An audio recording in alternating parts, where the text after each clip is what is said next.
송전선 위에 앉은 참새는 왜 감전되지 않을까? 참새는 왜 전깃줄 위에 앉아 있는가? 이 얘기부터 한번 해볼게요. 귀여워서요? 귀여워서 감전이 안 돼요?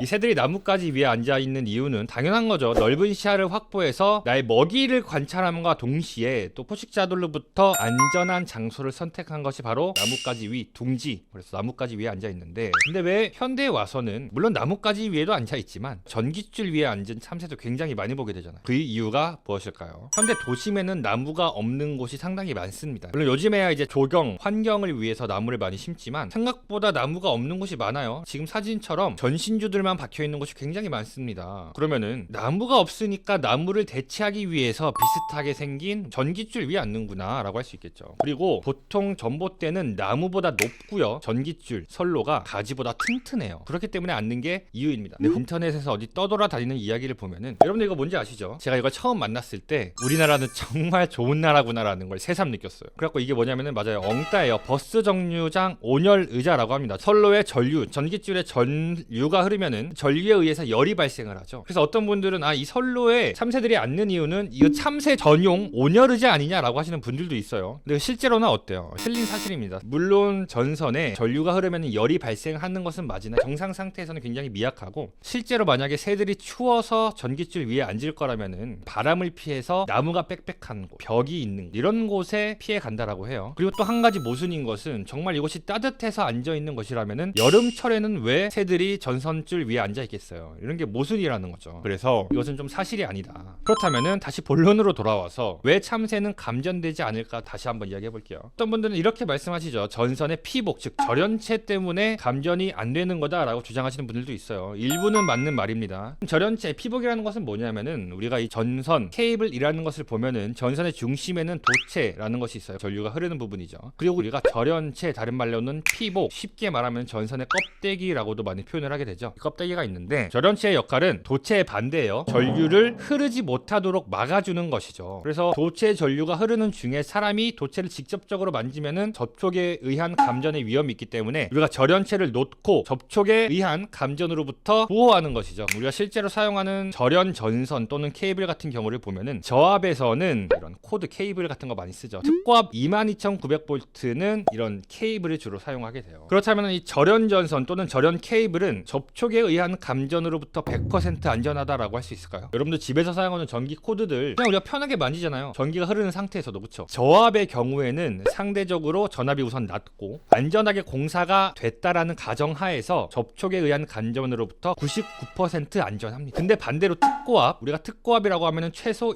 22,900V의 전압이 인가되는 배전선로로부터 시작을 하죠. 이 경우에는 안전을 보장하지 못해요. 이걸 만진다고 100% 감전된다 이런 게 아니라, 일반적인 상황에서는 감전되지 않도록 설계하지만 워낙 외부 요인과 변수가 많기 때문에 안전하다고 보장하지 못하는 거예요. 왜냐면 보통 우리 배전선로나 송전선로는 외부에 설치를 하죠. 그러면은 날씨나 습도에 따라서 절연체, 즉 전선의 껍데기가 절연 선능이 저하될 수도 있고, 그에 따라서 절연체 표면에 누설 전류가 흐르는 경우도 있고요. 또 유도 전압이나 기타 요건에 의해서 감전이 될 수 있어요. 그래서 여러분들 보면은 혹시나 사람이 접촉할 수 있는 이런 특고압 케이블 같은 경우는 그 아래 항상 이런 위험 표지판을 붙이도록 법적으로 정해져 있죠. 그래서 저압은 99% 안전하다라고 할 수 있지만 특고압 같은 경우는 100% 보장할 수 없다. 그리고 우리가 이 특고압 22,900V에서는 절연 케이블을 쓴다라고 했는데, 우리나라 전력계통에서 특고압 전선로는 크게 두 종류로 나눌 수 있어요. 하나가 배전선로고요, 두 번째가 송전탑을 사용하는 송전선로입니다. 배전선로에는 아까 설명드린 절연 케이블을 쓰고요, 송전선로에는 어떤 종류의 전선을 쓰죠? 나전선을 써요. 나전선. 나는 벗을 나자예요, 한자로. 그러면은 나전선이라는 것은 옷이 없는 전선이다. 그래서 새들이 절연 케이블 위에 앉으면은 안전하고, 나전선은 좀 위험할 것 같은데, 그쵸? 하지만 실제로 보니까 나전선 위에도 안전하게 잘 앉아 있어요. 감전되지 않고. 이것으로부터 우리가 알 수 있는 것은, 참새가 감전으로부터 안전한 이유는 꼭 절연체 때문은 아니구나, 절연체 말고도 다른 이유가 있구나 라고 우리가 파악해 볼 수 있겠죠. 그러면 우리가 본격적으로 이 감전이란 무엇인가에 대해 정의를 한번 내볼게요. 감전이란 무엇입니까? 아주 간단하게 표현을 해보면은, 신체의 전류가 흐르는 것을 우리가 감전이라고 할 수 있습니다. 그러면 감전이라는 것은 결국 전류가 흐르는 거구나. 우선 저항의 정의는 전류의 흐름을 방해 방해하는 성분이에요. 삐죽삐죽 해가지고 딱 진짜 말 안 듣게 생겼죠, 그렇죠? 저항하고 방해하는 이런 걸 우리가 저항이라고 해요. 그러면은 저항이 작은 물질을 우리가 뭐라고 할까요? 전도체 또는 도전체, 도체 이렇게 표현하죠. 그럼 반대로 저항이 큰 물질을 뭐라고 할까요? 세 글자로 절연체, 맞아요. 또 부도체, 유전체 이렇게 표현할 수 있어요. 그래서 이 금속도체가 저항이 작아서 전류가 잘 흐르는 물체고, 절연체는 저항이 매우 커서 전류가 잘 안 흐르는 물질이구나 이렇게 할 수 있겠죠. 자, 그러면은 이 회로를 볼게요. 이러한 폐회로가 있을 때 전원이 있고 저항을 전선을 통해서 연결을 했습니다. 그럼 전류의 흐름은 너무 간단해요. 전원에서 출발해서 저항을 지나서 전원으로 돌아오는 아주 기본적인 폐회로가 되겠죠. 제가 한 가지 변수를 주겠습니다. 여기 옆에다가 병렬로 이렇게 선을 연결했어요. 그럼 어떻게 되죠? 전류는요, 저항이 없는 곳으로만 흐르게 되는 거예요. 자, 그 원리를 다시 한번 깊게 살펴볼게요. 만약에 전류가 흐를 길, 통로가 한 개라면은 저항에 크게 관계없이 전류는 흘러요. 예를 들어 이런 거죠. 여러분들이 서울에서 부산까지 가야 되는데 길이 딱 한 개만 뚫려 있어요. 그 길이 어떤지는 지금 알 바가 아니에요. 그 저항이 얼마나 험준한 길이든지 얼마나 꼬부랑하든지 선택의 여지가 없이 그냥 직진 가야 돼요. 근데 만약에 길이 2개 이상이면 어떡해요? 서울을 가는데 어떤 한 길은 직선 도로로 곧게 고속도로가 쫙 뚫려 있고, 어떤 데는 우리가 꼬불꼬불한 국도를 타서 가야 돼요. 그럼 여러분들은 어떻게 했어요? 당연히 우리가 쫙 뻗은 고속도로로 빠르게 가고 싶겠죠. 전류도 마찬가지예요. 전류도 사람이랑 똑같은 게 뭐냐면은 쉬운 길을 좋아해요. 전류 입장에서 쉬운 길이란 뭐겠어요? 자신의 흐름을 방해하지 않는, 즉 저항이 없는 길이겠죠. 그래서 옆에가 이제 저항이 없는 길인데, 우리가 보통 이 저항이 없는 길을 전선이라고 해요. 물론 실제로 전선에도 아주 조그만큼의 저항이 존재하긴 하는데 이론상으로 전선이라고 표현을 합니다. 그래서 어떤 저항의 병렬로 전선이 연결되면, 즉 저항이 없는 무언가가 연결이 되면은 전류는 모두 다 어디로? 저항이 없는 전선으로만 흐른다 이거예요. 그럼 다시 한번 참새를 데리고 와서 참새가 전선 위에 앉아 있다라고 할게요. 이 참새의 신체에도 전기적인 저항이 있을 것이고, 전선 자체에도 미세하게나마 저항이 있을 거예요. 그걸 전기 회로로 그리면은 이렇게 병렬로 구성된 회로가 될 겁니다. 그럼 우리가 여기서 한번 조금 더 집요하게 들어가 봅니다. 참새의 전기 저항은 약 1000에서 10,000옴 정도로, 왜냐하면 참새라는 생물은 개체마다 조금 다르고 오늘의 날씨, 환경, 습도마다 크게 달라요. 그렇기 때문에 약 1000에서 10,000옴 정도로 전기 저항을 우리가 봅니다. 여기서 우리가 최대값이 10,000옴으로 그냥 한번 잡고 볼게요. 그리고 이 410 스퀘어 나전선 3cm라고 제가 딱 정해놨는데, 이게 뭐냐면은 154kV 송전선에서 실제로 사용하는 나전선의 두께가 반면적 410 스퀘어고요. 또 그 길이가 참새 복폭의 3cm로 제가 맞췄어요. 동일한 사이즈로 비교를 하기 위해서. 이때 저항이 얼마래요? 약 0.00000021옴 정도가 된다는 거예요. 엄청 작죠. 자, 여러분들 그럼 참새의 저항을 10,000옴이라고 하고 나전선의 저항을 0.00000021이라고 했을 때 약 몇 배 정도 차이가 나는지 계산되시나요? 무려 약 48억 배라고 합니다. 48억 배. 예를 들어 여러분들의 시급이 1원인데 여러분들의 친구의 시급이 48억이래요. 그럼 여러분들은 그냥 수입이 없다라고 표현해도 무방하겠죠? 그럼 아까 제가 설명드린 게 저항이 없는 것은 그냥 전선으로 보자, 그냥 선으로 보자, 등가 회로로 보면 이렇게 그릴 수 있는 거죠. 너무 작으니까 참새에 비해서 이렇게 되겠다. 그럼 우리가 아까 배운 거 똑같이 나왔네요. 병렬로 전선이 연결되어 있을 때 전류는 어디로 흐른다? 전선으로 흐른다. 이렇게 저항의 관점에서 왜 참새가 감전되지 않는지 봤어요. 한 가지 관점을 더 추가해 볼게요. 저항의 관점으로만 이걸 해석할 수 있다면은 이류.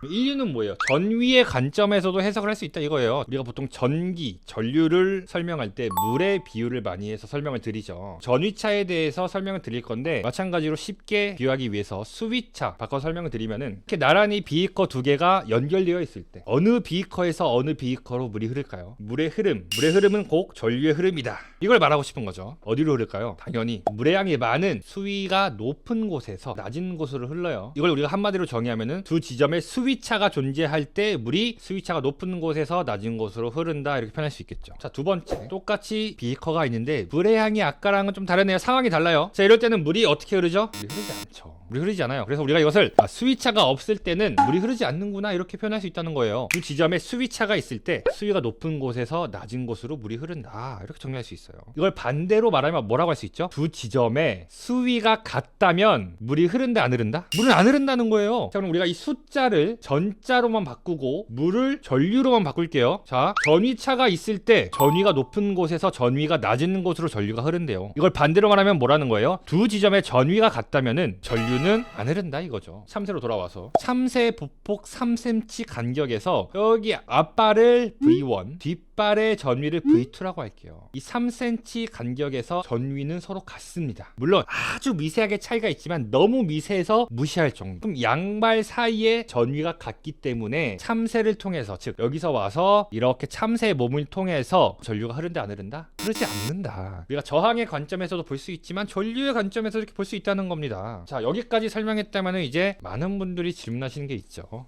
그래, 참새가 양발을 동시에 올렸더니 감전되지 않는다고? 그래, 그렇다면은 저는 여러분들이 뭘 생각하는지 다 압니다. 이걸 생각하는 거죠. 참고로 AI로 만든 사진이기 때문에 절대 따라하시면 안 돼요. 참새 얘기만 꺼내면 항상 이런 말이 나오는 거죠. 그럼 사람도 양손으로 전선을 잡으면은 감전되지 않는 거 아니냐? 이걸 전기회로로 바꾸면 이렇게 되겠죠. 전선과 병렬로 연결된 인체의 매우 높은 저항, 이론상 가능합니다. 하지만 위험할지도. 뭐가 위험하냐? 자, 이 자료 사진을 볼게요. 자, 이게 뭔가요? 보면은 여기 한 가닥 한 선의 상이 지나가고요. 그 옆에 다른 상의 전선이 또 지나가요. 그 사이에 이 노란 색깔로 표시한 거 뭐예요? 나뭇가지가 두 전선 사이에 올려져 있어요. 어떻게 될까요? 이렇게 되면. 자, 이걸 우리가 뭐라 그럽니까? 전기용어로 쇼트라고 하죠. 쇼트. 조금 더 정석적으로 말하면 상간 단락이라고 해요. 자, 그리고 똑같은 사고를 한번 보여드릴 건데, 자, 전선줄 위에 엄청나게 많은 새들의 무리가 앉아 있다가 날아오름과 동시에 파파팍 뛰면서 새들이 감전되어서 지금 떨어지는 게 보여요. 이게 뭐예요? 방금 이거랑 똑같은 거예요. 한 선이 있고 또 다른 상의 선이 있어요. 다른 상 선 사이에 이렇게 어떤 물체가 접촉이 되면 이걸 우리가 쇼트라고 해요. 이럴 경우 참새도 안전하지 못하다라는 거예요. 그리고 한 가지만 더 볼게요. 이거는 좀 심약자주의인데 원숭이의 감전 장면입니다. 보이시나요? 원숭이의 손이 어디로 가는지, 그리고 원숭이의 꼬리가 어떻게 되는지를 보세요. 원숭이의 손은 지금 전선을 잡고 있어요. 그랬더니 어때요? 꼬리에서 이 하얀색 불꽃이 발생을 했어요. 이 불꽃을 우리가 아크라고 해요. 아크. 그림으로 보니까, 자, 원숭이가 한 손으로 전선을 잡고 꼬리가 전신주 근처에 있죠. 이럴 때 어떤 일이 발생했냐? 바로 공기의 절연이 파괴되면서 아크가 발생했어요. 절연이라는 것은 전류가 흐르지 못하도록 하는 건데 그 기능을 상실했다라는 거예요. 그럼 공기의 절연이 파괴되었다라는 것은 공기는 원래 전류가 흐르지 않는 절연체인데 그 절연 기능이 파괴가 되어서 공기 중으로 전류가 흘렀다라는 것이죠. 공기 중으로 흐르는 전류, 불꽃 형태의 전류를 우리가 아크라고 하는 겁니다. 아크.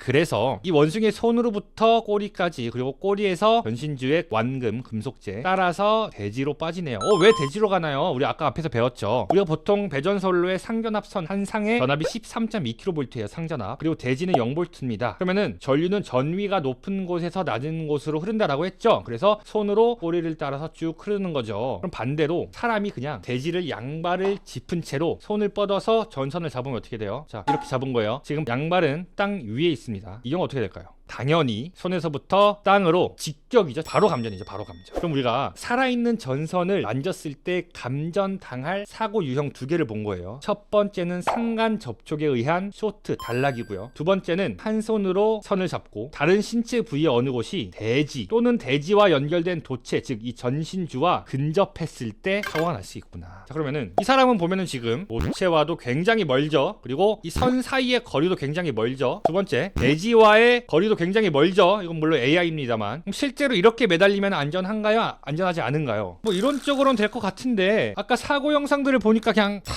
타버릴 것 같고 어떻게 될까요? 실제로 여러 전제 조건만 완수가 된다면 안전합니다.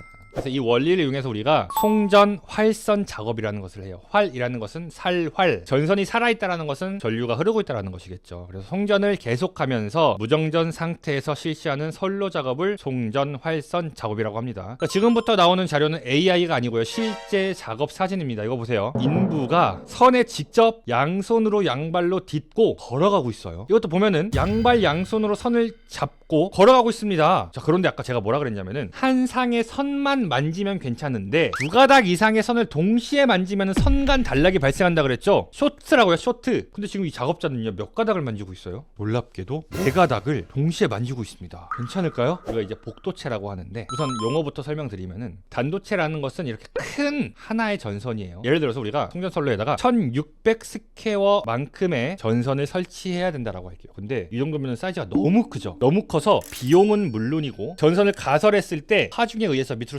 쳐져요. 그리고 두 번째로 전선의 이제 표피 효과에 의해서 송전 손실이 굉장히 깎여요. 여러 가지 요인에 의해서 굉장히 불리한 상황이 많아요. 그럼 우리가 이 1600 스퀘어짜리를 대략 400짜리 4개로 나누자. 나눈 다음에 이걸 한 상의 선으로 쓰자. 4가닥으로 한 상을 공급하자 이런 겁니다. 이거랑은 다른 게 뭐예요? 이거는 한 상을 한 선씩 해서 서로 다른 두 상의 전선이 2가닥으로 되어 있는 거고, 이 복도체는 뭐라는 거예요? 4가닥이 한 상에 하나의 큰 전선과 같다라는 거죠. 그래서 전이차가 발생하지 않는다. 같은 전선이니까. 실제 이 원리로 우리가 송전 작업을 합니다. 활선 상태로. 신기하죠? 그래서 우리가 이 참새뿐만 아니라 모든 조류들이 전선에서 감전되지 않는 그 이유를 알면은 이 송전 활선 작업의 원리도 이해할 수 있다는 거죠. 근데 물론 제가 앞서 설명드린 두 가지 사항 외에도 유도 전압이나 충전 전류나 이런 위험 요소들이 있기 때문에 여러분들이 야, 안전하대 라고 생각해가지고 이렇게 매달리면 어떻게 돼요? 안 되죠. 그냥 가는 겁니다, 여러분들. 그래서 일반인들은 절대 하면 안 되고, 충분히 안전교육을 받은 작업자와 업체가 함께 안전작업을 먼저 하고 그 다음에